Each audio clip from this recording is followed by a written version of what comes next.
Wala kayong pinagkaiba ng ate ko na nagkapera lang na sustentuhan ng pera yumabang na. Never kami nanghingi ng pera sa kanya pero she cut us off.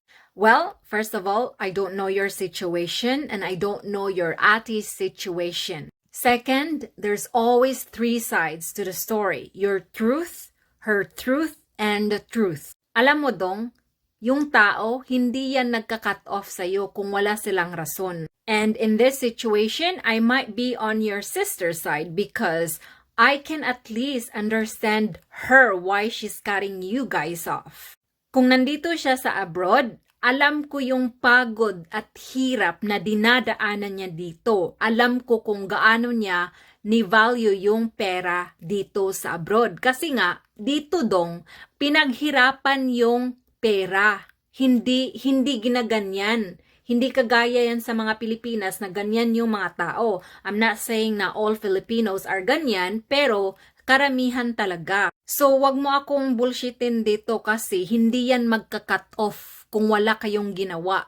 Ang mentality ng Filipino is family. Very, very firm tayo sa family tradition natin. Kailangan tayong mag-support, ganyan-ganyan. Ang balon hindi yan mag-explode kung hindi lagyan ng sobra-sobrang hangin. Siguro yan yung nangyari sa atin nyo. And not necessarily na hindi kayo naghihingi ng pera. I know there's a reason why she cuts you off. And whatever that reason, your ate is the only one who can answer that.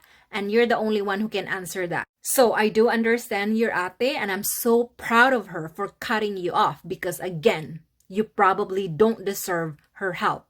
Wala siya sa abroad, nandito siya sa Pinas. Nagkaroon siya ng jowang Afam and may jowa siyang Pinoy. She cuts us off dahil ayaw niyang isumbong namin. At sabi mo rin na kinat off yung mama mo kasi ayaw ng ate mo na magsumbong sa Afam niyang foreigner. Well, thank you for clarifying your side and your truth. I do appreciate that. However, dong, nung unang video ko na nagsabi ako about toxic relatives, abusive relatives, yung mga taong hindi appreciative kahit mabait ka sa kanila, kaya kinat off ko sila kasi nga nagtitake advantage na, ayaw nilang magtrabaho kasi nga may abroad dito na nagbibigay sa kanila ng free money. Yun yung content ko.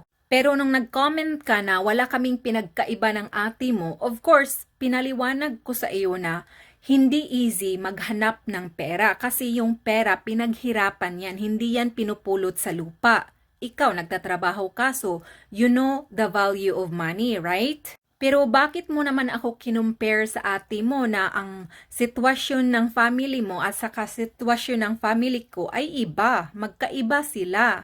Kinat off kayo ng ate mo kasi ayaw niyang magsumbong kayo sa afam niya na nag-cheat siya sa Pinoy. Pero yung story ko, iba sa sitwasyon ng ate mo at sa family mo. So paano mo ako kinumpara sa ate mo? Pero nung nag-comment ka sa previous video ko, akala ko na nag-comment ka kasi kinumpare mo ako sa ate mo kasi pariho kami ng sitwasyon, kinat off kayo dahil sa pera or something else. So kung pariho kami ng sitwasyon ng ate mo na kinat off kayo kasi nandito siya sa abroad kasi yung family niya dyan sa Pilipinas ay walang appreciation sa kanya, then of course, maintindihan ko yung ate mo kahit hindi ko alam yung sitwasyon.